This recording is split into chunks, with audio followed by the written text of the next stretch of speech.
All too frequently, the childcare industry hits the headlines for apparently neglecting its duty to carry out adequate checks on people who wish to work with children.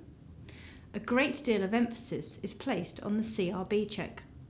But however efficient the Criminal Records Bureau system tries to be, it can never replace a good recruitment practices. A criminal records check, often referred to as a CRB disclosure, is only a snapshot of what is known to the authorities at the time the check is done. It was never designed to be the only check a setting should carry out before employing a member of staff. However, this often seems to be how it is used. In the Sure Start publication, Recruitment and Retention, it states that, according to the Chartered Institute for Personal Development, 8 out of 10 people lie in some way about their qualifications or experience.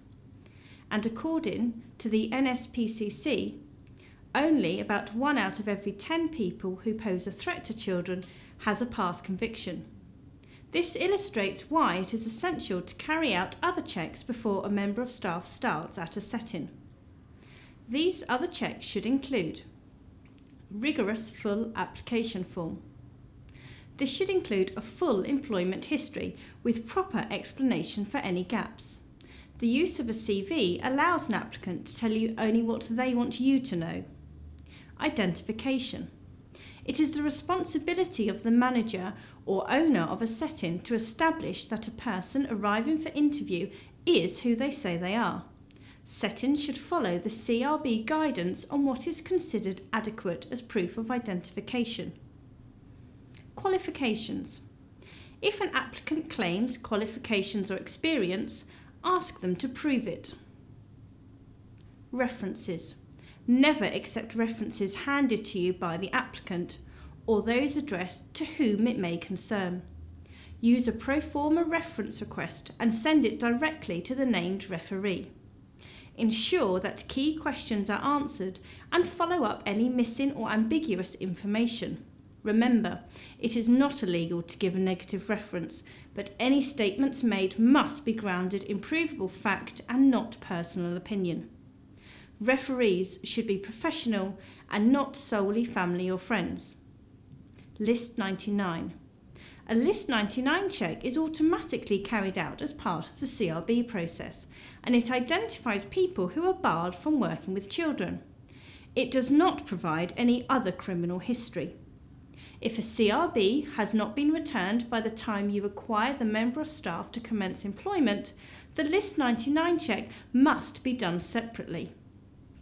No one should be permitted to work in your setting, whether or not they are paid, until the List 99 check has been completed.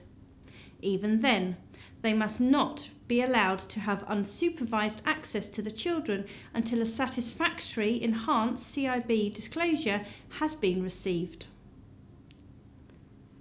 Good practice would indicate that you should keep a single summary of all your staff and record the vetting checks that you have done on each of them and the date on which they were done.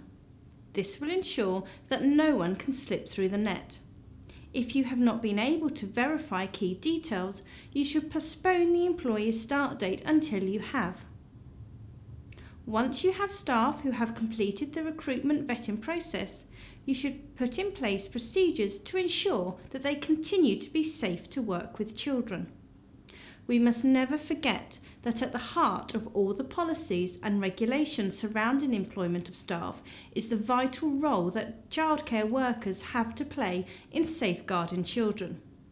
It is important, therefore, that those who have the power to prevent children coming into contact with those who would do them harm have the knowledge, confidence and support to enable them to meet this vital obligation.